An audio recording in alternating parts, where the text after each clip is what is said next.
Hello there guys, MelsPower1010 here, and today we're finally back with more Spacechem. Sorry that it's been a while since I've uploaded anything at all, much less Spacechem, and the only real reason I'm uploading this today is because someone asked, but I've kinda just been taking a break. Not that I really needed one, but I've been going through a lot lately, and I just haven't been in the mood to record LPs. And that being the case, you know, if I'm not really in the mood, then it degrades the quality of my LPs, and then, you know, then we're up shit creek without a paddle. So, it's best that I'm in a good mood before I record, and I'm kind of feeling in a good mood lately. So, let's start with this challenge here. The game has decided to challenge us, and they want us to take methane and nitrogen and produce ammonia and hydrogen cyanide. So let's see what we need here. Well, we're gonna have to break this up into two separate nitrogen atoms to send... but we only have 3 reactors available. Let's see what we can do here. Now, whenever you're doing a multi-reactor challenge like this, it's always good to set up what reactors you want first, and then go into each reactor and write the programs. This makes it so that you've got the basic structure of the program down, then all you have to worry about is the programs. It just makes it easier and more organized to work with. Okay, so, how are we going to do this? We need to take this, and we need to break the CH off of the 3 separate H's here, and then onto those 3 separate H's that we combine.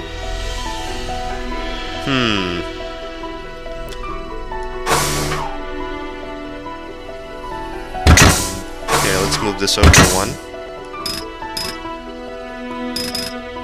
I think what we'll do is we'll have this disassembly reactor separate the CH from the 3 H's, and that's... Wait a second, that's not going to work, is it? Let's see here.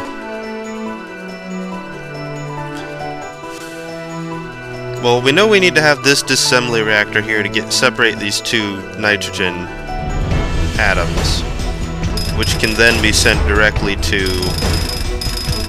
this reactor. So we have input alpha is nitrogen, and then the other 2 things we need are... Oh, but do we have... here, let me look. No, we don't have that yet. There's a... Gee. So then how do we do this, guys? Let's see here.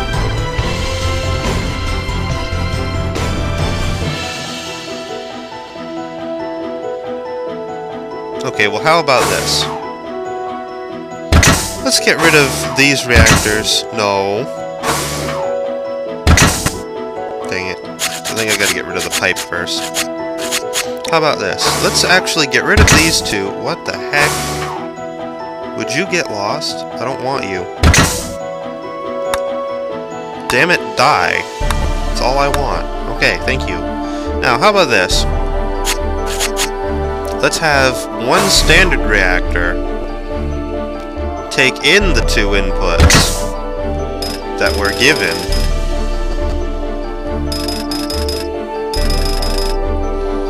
and it will have to output 2 different things that can be assembled over here like this.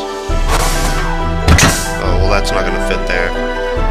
Or, hold on, maybe we can have another standard reactor like so, and this reactor will just have its outputs go directly into this one's inputs. I don't see what's wrong with that. So let's see, what will we have these 2 programs do?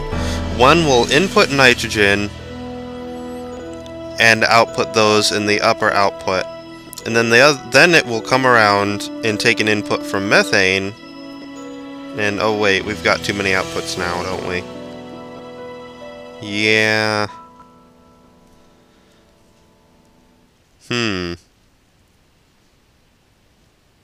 Yes, indeed.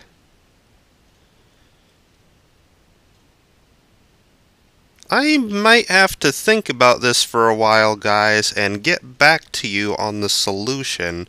So I tell you what, I'll be right back. Okay, guys, I think I found an adequate solution. So what I've decided to do is I have two disassembly reactors here, one for each input. One will just take the two nitrogens and output one at a time through this pipeline, which then goes to a standard reactor.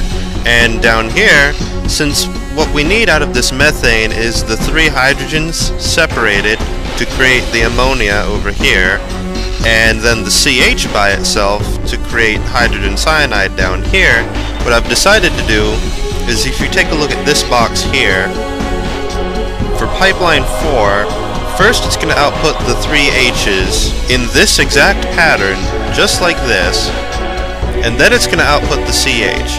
So in essence, what this program over here is going to do after these two have disassembled successfully is going to take an input from beta, which is going to be the three hydrogens. Then it's going to take an input from alpha as a nitrogen, bond those together, ship it out the upper output, and then it's going to take another input from B, another input from A, put those together and send them down.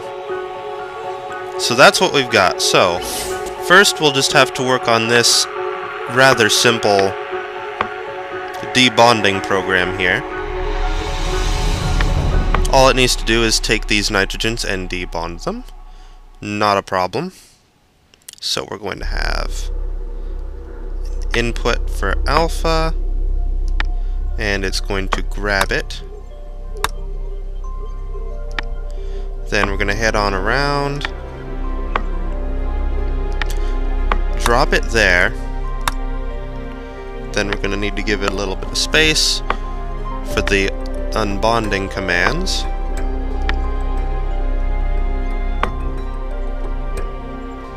Let's see here. Bond minus. Bond minus. Sure, why not? It can be up there. Bond minus. I was going to put it down here, but oh well. It doesn't really matter where they are. It'll come around and the red track will grab the first nitrogen. Come over here. And we're going to output through psi. So drop here. And output psi. Then we're going to wait to sync. Meanwhile, hold on, let me adjust my headset. The blue track is going to start right up here. Well, no, actually, we need to move it back a couple spaces like that. Okay, we're gonna have to tell it to sync here. And we're gonna have to give the red one a sync. Say here. Because the blue one is going to come over here, grab. It's going to follow right behind the red. No, wrong arrow. That needs to be a left arrow. And the blue is going to do the exact same, just like that. Then it's going to come around back here, and we're going to throw a sync button right there so that the two are always in sync. Okay, that should be good for that program. I don't see any problems. Now, exit reactor. That one's finished. Let's move on to this one. This one's probably going to be a little bit more complicated. The way we want this to be arranged is just like this. Actually, no, yeah, that's how it has to be arranged. So, we're going to have it input here. Yes, that's right. And then it's going to grab the center atom, in this case being the carbon. It's going to come down, and it needs to... let's see. No, not that. We need to bond minus right here. And since it'll be holding on to a carbon and a hydrogen, we need to make sure to not have these collide, so we go down a little bit like this. Then we can come up here. Oh, but well, I can switch the order. That's okay, because I want the carbon and hydrogen to get out of the way first. So we'll come around, and we need to rotate it so that it's in the right orientation. I think that's right. Let's see. It's holding it like that. No, it needs to be the other way. It'll come up here. Oh, wait a second. That's not quite right either. It used to be like this. There we go. It's going to drop there. And we can output, and then we wait to sync. But actually, we should throw in 2 syncs so that the blue knows when to go. So what we need the blue to do is... oh, we need to move it down 1 first. Actually, wait. Let's move this red one up here to make sure that it's completely done. So, it needs to wait to sync. It's going to come by and grab the first hydrogen atom. And it needs to drop it into its place. Like so.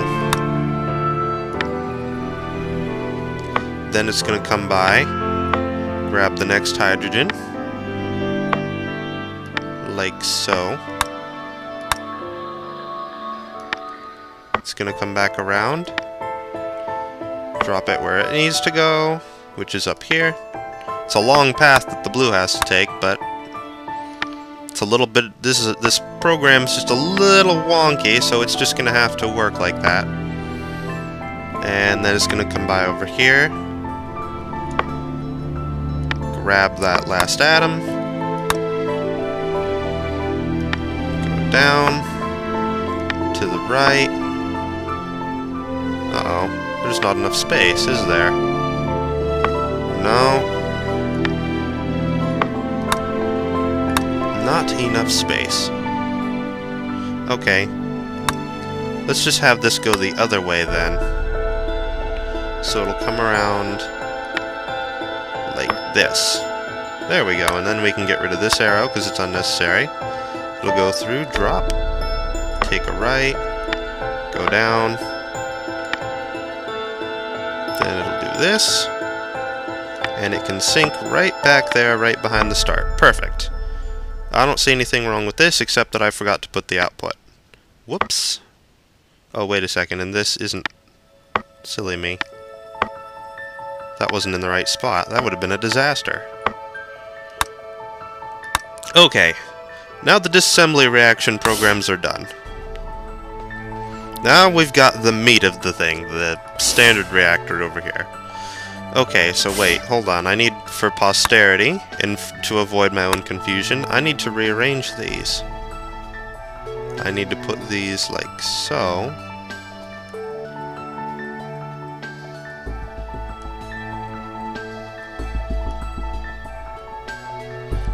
There we are. That's how it's actually going to come out.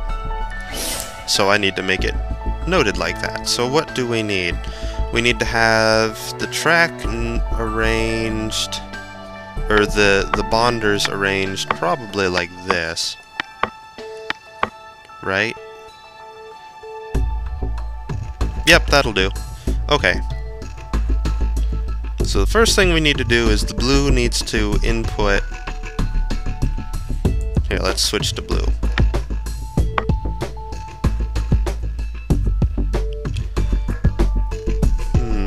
Input. Grab. I think right there. Is that where it is? Yeah, that's... yeah. And... drop.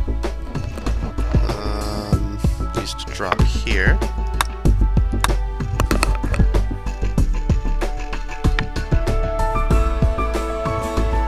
Then it's actually going to have to come around,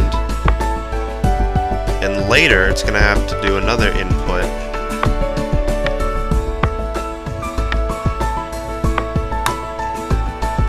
this. I'm just thinking ahead for what it's going to have to do later. It's going to have to... oh. Okay, we're going to have to move this track. Like so.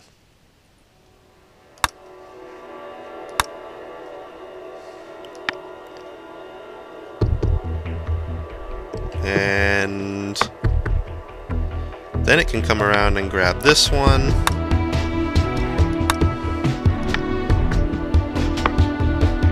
And drop it.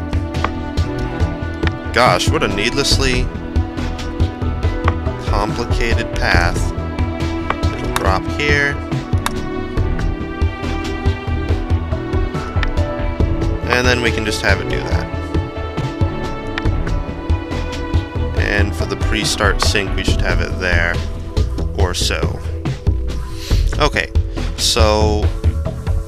hold on, we also need to throw in another sync. After it drops there, the blue one needs to wait. Hold on, I'm gonna actually have to think about this for a bit. Okay, so the first thing we should do is have red sync, then it can input nitrogen, grab one.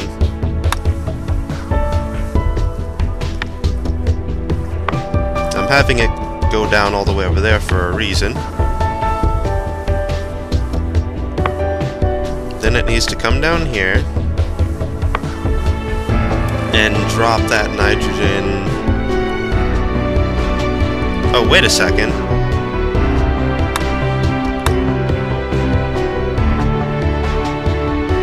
I'm actually going to have to reorient the atom so that the carbon's in the center, because I've got it at the edge, and that's not going to work. Now let's move this over here.